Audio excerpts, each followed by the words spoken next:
And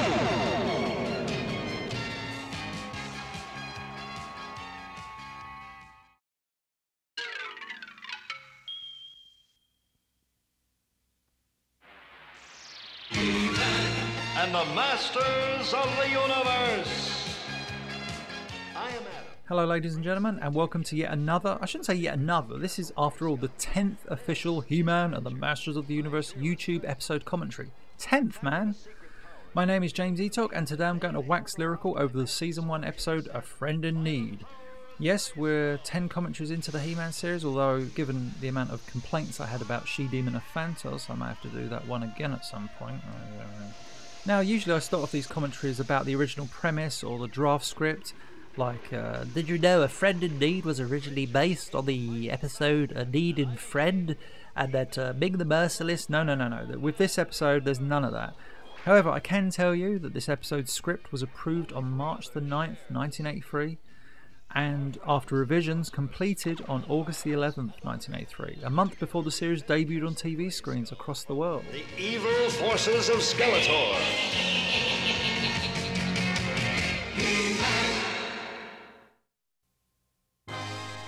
This episode was written by Bryn Stevens, who was actually married for a time to the writer of the previous episode, Michael Reeves. Also, be sure to go back and check out the title card. The episode title stays for both writer and director credits. That's one of 5 episodes to do so. How's that for a geeky fact? Bring it on. And yeah, this has to be one of the most simple looking ships ever designed, at least when it flies around the screen. I hit you straight off the bat with a little script thingy. Originally in the opening scene, Teela was lounging alongside Prince Adam and Orko. All 3 of them were excited about the impending arrival of Elena. Elena is such a wonderful guest star. I can't say enough good things about her.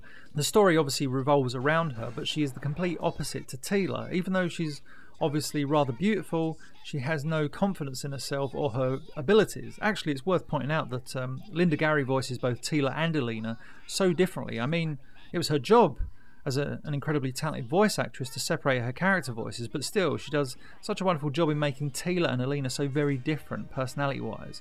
I also refer to Elena as pre-She-Ra, especially considering that a few of She-Ra's earliest designs bear more than a striking resemblance to Elena. Jarvan is one of my favourite villains. He's just so awesome. I love his design. Actually, in the script, he's described as having scrawny legs and a potbelly, which is something that the character design department clearly went ahead with. Even though characters were described in the script, their physicality would rarely be mentioned, or if it was rarely detrimental to the look of the character. Bryn Stevens is clearly staying with this script. Make this guy look like a little old fat man, and and they did. Quickly, I should mention the android horses make their debut in this episode. In the episode Pawns of the Game Master, many episodes later, one of the last episodes of the first series in fact, one of the android horses would be given the name Strider, a precursor to the Mattel toy Stridor. There you go. Help! I'm frightened! The character design for Jarvan would later be used for Zem in the Season 1 episode The Return of Granamyr. A few years later it would in fact be reused for the She-Ra series, although the head would be slightly altered, as the character Spyster in the Season 2 episode The Inspector. Prince Adam and Cringer, Orko comes in. Adam, he asks, why do you have a giant yellow gauntlet on your left wrist? Well, Orko, this is a comlink, and I use it to communicate with Teela and find out that she's in danger. I think it would have been really good if we're listening to Adam communicate back with Elena, and then the next thing Elena hears is Prince Adam saying, by the power of Grayskull. I'd love to have seen like Elena looking at the comlink like really perplexed. So yeah, Prince Adam transforms into He-Man and goes to save the day.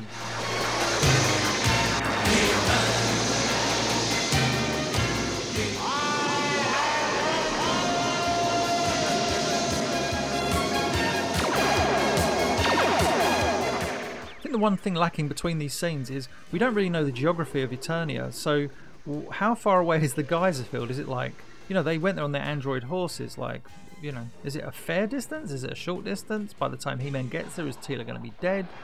Because she doesn't look very well at all. The geyser field, I wish this location had come back more in the series, or at least made another appearance. Yes, I think this next action scene uses every piece of stock animation in which He-Man throws something. So we've got 1 there, He-Man throwing something. He-Man throw something else. 2, He-Man throws something. We need another piece of animation. He-Man throws something. 3. There's got to be another one, or is that it? Is that He-Man? Has he thrown everything? He-Man! No, there's another one. He-Man, throw that boulder. 4. The end. Is that it? That's all the stock we can use, guys. He can only throw 4 boulders. I think this next bit is a little weird. Like, He-Man puts Teela on Battle Cat. That's not weird at all. That's really lovely. Battle Cat's going to transport her back to the palace. But it's like Battle Cat here. He roars. Jar-Van hides, and then there's this shot of Battle Cat like looking back. Look, and it's like, did he see Jar-Van? I don't know. It's I don't think he did, but it just seems weird. I should look at the script actually. I really should, considering I've got it. So here we are in the Royal Palace courtyard, and this is where Jar-Van's evil plan kicks in. The villainous plans of Jar-Van. Sounds like a great name for a book. Jar-Van's design, the lines on his face, Alan Oppenheimer's wonderful character voice, they really do scream out that this guy is not a very nice person. He also has red nails too. Is this foreshadowing? Because one of the most interesting aspects of this episode is that we see a character transform themselves into a member of the opposite sex. Jar-Van transforms into a woman or an old lady. And check it out. Those of you with a keen eye will recognise this old lady as the same one Evil Lynn transforms herself into. And the same one that Catra disguises herself as in Portrait of Doom in the She-Ra series. That's another story for another time. I think Evil Lynn should show up right now and be like, hey, that's my disguise. Oh, is that all that's bothering you? I can fix that, dearie. Now, the next time we see a full shot of Alina, check out her stomach. Now, she shows off a crazy amount of flesh. However, her model sheets show that her stomach area should be covered as part of her costume. At some point, someone decided to have her show more flesh than any other character in the series. In certain shots, you can actually see a heavier shading around her stomach, which is actually supposed to be the reflective surface of her armour. Clearly, that ain't happening anymore. Now Jar-Van gives Alina a ring, and with it, Alina can summon Jar-Van. Now, in the earliest days of the internet, one of my proudest achievements was watching this episode for the old He-Man and She-Ra episode review website and realising that Jar-Van's spell M-Ot M-Mark is actually the phrase "come to me" backwards. Very clever. Or is it? Yeah, I think it is. I'd have been quite proud of that myself, to be honest. So yeah, Teela's all recovered, which is good. And watch Alina's little bit of gymnastics here. It's like, regardless of her having courage now, you still have to have the athletic ability and know-how to do a front flip off a ledge. If you look there, Alina's got those strange kind of reflections on her lower half. This is the transmutator. It can change things from solid to liquid or gas. Watch the tree. The tree has been changed from wood to gold, and we can change it back. This next scene features the best shot of Jar-Van in the entire episode. He's drawn so menacingly, and he just looks perfect. You'll see it here. Ready? Look at that. He's got the teeth, the eyebrows, the angle, everything. Is he holding the Spellstone? I think he's stolen the Spellstone in that shot. I want you to listen to Teela's dialogue in this scene. Why don't you get some fresh air? Adam and I will join you in a while. It's actually indicated in the script that Teela be jealous of Prince Adam's attention towards Alina. So the way in which Teela is delivering that line is kind of out of jealousy and quite cutting. Although in the following piece of dialogue, she actually genuinely cares for Alina. So it's a bit strange. Music for this scene is so good. I mean, it's one of my favourite tracks, but it's very haunting and very appropriate for this moment when Alina summons Jar-Van, or the old lady. Lady Jar-Van, we'll call her or him. I don't know what to say anymore. Lady Jar-Van, there we go. It's quite interesting. I love the way this scene begins with Alina saying, "Where did you come from?" to Jar-Van, and Jar-Van saying, "Oh, what does that matter? Have some drugs." And then, like right in front of her at the very end of the scene, Jar-Van just disappears. But Alina's so kind of intent on getting high that Jar-Van just disappears directly in front of her. His plot could actually be considered like one of the most nefarious in the series. Basically, he's pushing drugs on this impressionable young thing. I absolutely love this shot of Alina. She's illustrated and animated in such a way that her character just leaps from the screen. Also in this scene, her voice reminds me of Glimmer because much like Glimmer, she's rather excitable. And looking at the sequence, the way in which she's illustrated, go back and check out She-Demon of Phantos. You can mute my commentary, by the way, if you want to. Check out the sequence in which Queen Elmora is in her demon form, laughing at Skeletor's inability to capture He-Man once He-Man has freed himself from the Photanian body cell. The style of animation is very similar, very, very similar. It's like detailed and rendered completely different to the usual style of animation. Sorry, I kind of went all geeky there. I do love this sequence. I I don't know why, it's like something about Prince Adam being in the craziest amount of jeopardy ever. But it's a great end to Act 1. It's like, flying towards the palace, Prince Adam could die. So yeah, Prince Adam's still holding on for dear life. And now it's time for one of my favourite action sequences. As a kid, I loved the idea of Prince Adam being in such a crazy situation. I also remember as a kid the first time I saw this sequence and thought it was by far the best thing I'd ever seen. By the power of Grayskull! The idea of Prince Adam falling to his death but transforming into He-Man during the fall is such a cool piece of writing. And be sure to check out this. Watch He-Man's mouth move but no dialogue come out. See? In the script, He-Man says, "Thank goodness," probably because he didn't dislocate his arm. Well, when Doosan began working his magic to create the instrumentals for this channel, he also created vocal tracks. In other words, the characters talking with no music behind them whatsoever. And when he isolated the vocals for this episode, we were both surprised to hear the dialogue there. It's just so incredibly quiet. You hear He-Man actually say, "Thank goodness," but it's like me saying it like this. Thank goodness. You can barely hear it. Come on, you could use some rest. I feel so terrible. There's only one. And now poor Alina, she needs another high man. She's in a bad way, so she calls upon Jarvan, but this time around, things aren't going to go her way. And it's really well written and even staged. I mean, it's very simple direction, but I love the shot of Jarvan, or Lady Jarvan, as I'm going to go back to calling him, as she points at the screen, kind of thing. Alina's like, look at this. Point the finger. It's just like, boom. I'm the pusher man. You ain't getting any drugs until you do me a favour. And it's like, oh snap, Alina's in trouble.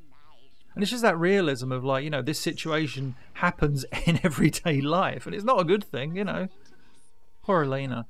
And I actually wish there'd been, in a few seconds we'll see Prince Adam walk in the shot. Where is he? There he is, coming around the corner. I actually wish there'd been more interaction between Prince Adam and Alina, because it appears that he actually cares for her a great deal. I'm not suggesting anything romantic, but they only share a couple of brief scenes together. I also like the way Linda Gary delivers this dialogue coming up. Like Alina says, "I'll be strong enough to take it back." It's so quick. But if I bring her the transmutator, once I drink the potion, I'll be strong enough to take it back. Oh, how did I get myself into this trouble? And yeah, here we have a somewhat cliched part of the drug episode that you see in a lot of Saturday morning cartoons, in which the victim, as it were, takes items that don't belong to them in order to pay for the drugs. Oh, thank goodness. It's too heavy. I saw you come in. Need some help? And yeah, we see Orko. Actually, Orko's appearances in this episode are thankfully not comical in the slightest. This episode needs an air of seriousness throughout. Bryn Stevens has Orko pop up in a couple of scenes, but not to entertain. He's not there to juggle. He's just there to help to move the script along. If only more writers would have done this. And that's not a knock on anyone or even Orko. I just feel that sometimes Orko's hilarious antics weren't suitable for certain episodes. So yeah, now Alina summons Jarvan once more. Alina looks way too tall that she could even contemplate sitting at that table in that shot. So yeah, Alina asks for the potion, and Jarvan's not giving it to her. And this is a really tragic shot of Alina begging, on her knees, begging Jarvan to give her the drugs. And this reveal of Jarvan is superb. Look at him. Jarvan was too smart for you. And look at him do this vanishing act. Great filmation effects once again. Also, another thing to note about Jarvan, individually illustrated teeth. I might have mentioned this on a previous commentary, I can't quite remember. Whenever you see a character illustrated with individual teeth, it usually means that they're a bad guy. Or gal. Well, no, usually a guy. Except Stratos, he's the only exception to the rule. Stratos has individually drawn teeth in many of his close-ups. Oh, I should mention, we see Zikran here, who's a weird guest star. He kind of turns up and then just vanishes, like bookends the episode. Much like Jarvan, his character was reused in the episode The Return of Granamyr as the character Brindle. In this scene, as Alina reveals the awful truth to the gathered crowd, I gave the transmutator to Jarvan the Sorcerer. There was to be a large explosion following her dialogue, which enabled Prince Adam to run off in the commotion. Instead, in the final episode, find some bushes, boom, time to do this with my sword of power. Oh yes, by the way, I should mention this is the first episode to give us 3 on-screen transformations. Not many episodes do that. If you can name the other episodes, you don't win anything, but still. This is one of the few times we see this part of the Royal Palace courtyard, We'll see it pop up again in the episode Eternal Darkness, I think, just as Teela and Prince Adam are about to hop on the sky sleds and head to the Crimson Valley. This is a fun little Saturday morning cartoon action scene between He-Man and Jarvan. We have He-Man quipping, punning, and fighting the many abilities of the Transmutator, which Mattel should have, tried to sell these Transmutators. Could have made a bit of money off them. It's a device for all seasons. Jarvan kind of questionably looking to the right there is like, He-Man, will you stop making puns? Your magic leaves me cold, Jarvan. I'm surprised that your magic leaves me hot, Jarvan. Jarvan's like, that doesn't make any sense. In the original script, we see in a few seconds, like, Jarvan uses the Transmutator to encase He-Man in stone. Although, this is a great shot of Jarvan. This is a great piece of animation. Watch this. Straight in the screen. Look, Flash, I can't see. You should have closed your eyes, He-Man. So yeah, as I was saying, in the original script, Jarvan uses the Transmutator to encase He-Man in stone up to his neck. Thus, when he breaks free, it looks even more impressive. The fact he's got his hands free means he could just, like, literally punch the side of the rock and free himself. But yeah, Jarvan's eyebrows there. Wow, I didn't realise they go over his headpiece. One thing, even as a kid, I never quite understood about this scene. If the Transmutator shrinks the palace and everything on the inside, walls, tables, chairs, why don't the characters themselves get any smaller? Like that one shot they keep using for Zikran. The palace is shrinking. So He-Man, yeah, frees himself. Like I say, his hands are free, so technically he just could have punched the sides. Yeah, but Jarvan has a trick or two up his sleeve, or a force field or two up his sleeve. You ain't getting past this, muscle-bound meddler. Boom. Well, He-Man doesn't look like he actually touches it. They just sort of like falls backwards. I also love this sequence as He-Man makes his way through the royal palace as it's shrinking. It seems that only parts of the palace are getting smaller. Like that shot is fine. Doorway turns into a mouse hole, and this one it's like, why aren't the ceiling and floor causing him any problems? It's like the two walls on the side are. There's a cliche if ever I've seen one, but surely the floor and the ceiling should be crushing them as well, like into a tiny box. I know I'm overthinking this. Saturday morning cartoon, as I've just said. It's a cool action scene. He-Man fights the science, as it were. He-Man proves that his muscle is stronger than science. Take that, science! Science explodes in the hands of Jarvan. And the palace returns to normal size. I don't know how it knew to return to normal size. Is everyone all right? What happened? He-Man's resistance made the Transmutator overload and it blew up. Might over matter, right? It's not over yet. Look! Jarvan's stunned, but he'll be back. If only there were a way to bring him here while he's still weak. Jarvan gave me this ring to summon him with. Why would he do that, Alina? And now the truth comes out. And also, it's subtle and not particularly well animated, but I do love the little moment where He-Man reaches in and raises Alina's head. It's like, oh. Also, He-Man's line is pretty powerful here. But it wore off, and I needed more and more. He made you dependent on some kind of drug. You're lucky you didn't continue. I know that now. It's a really novel idea to have Jarvan's M-Ot Emok backfire. I don't quite buy the idea that they can use his ring to summon him back to the palace and trap him there, because surely isn't it his choice to appear when he hears those words, the words that summon him? Anyway. Now, Alina. M-Ot Emok.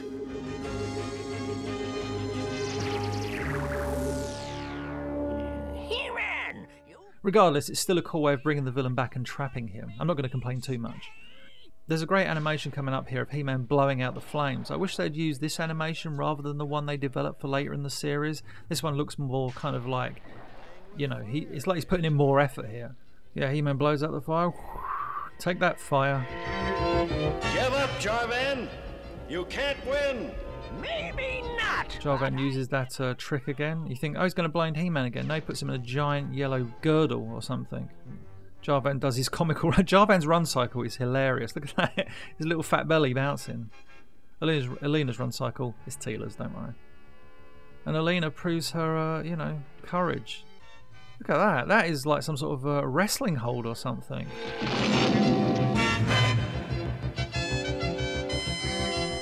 Odd timing on that animation there, as like Jarvan throws Alina off and He-Man lands in shot. It's like it's almost done in slow motion, but because of the way animation is shot, it just looks like poorly animated frames. He-Man delivers one last insult to Jarvan. "You'll write to me from the prison mines."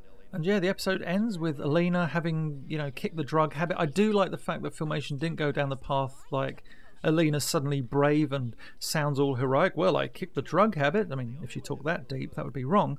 But the fact is, she's still that kind of somewhat timid character. There's a lot for her to work with. She needs to build that confidence up. You can do it, Alina. So yeah, the moral from He-Man coming up is well delivered. However, Filmation would utterly overshadow this upcoming moral with their moral segment featuring Teela from the episode The Eternia Flower, which is the other drug-themed episode. In that episode, the dialogue, alongside Linda Gary's voice acting, are so beautiful that they're almost scary because of the amount of truth that Linda Gary is laying before us. So go and check out the moral for Eternia Flower. So yeah, overall, A Friend in Need. It's one of my favourite episodes. I can understand why it doesn't rate highly on other people's lists, but I just like the characters, the guest characters. There's no Skeletor in the episode. That's always quite refreshing. We have the 3 transformation sequences, some really good action scenes. Alan Oppenheimer as Jarvan and Linda Gary especially as Alina act out their characters to perfection. And this is one episode that actually works really good character development with action adventure. It's neither or, to be honest. It's like a perfect balance. It's not character heavy like Teela's Quest or action heavy like the Dragon Invasion. It's like a perfect mix. And yeah, I think it's a really, really good episode. So that's it for this commentary. As always, leave comments below, like and share this video, and if you have yet to do so, subscribe to the most powerful channel in the universe.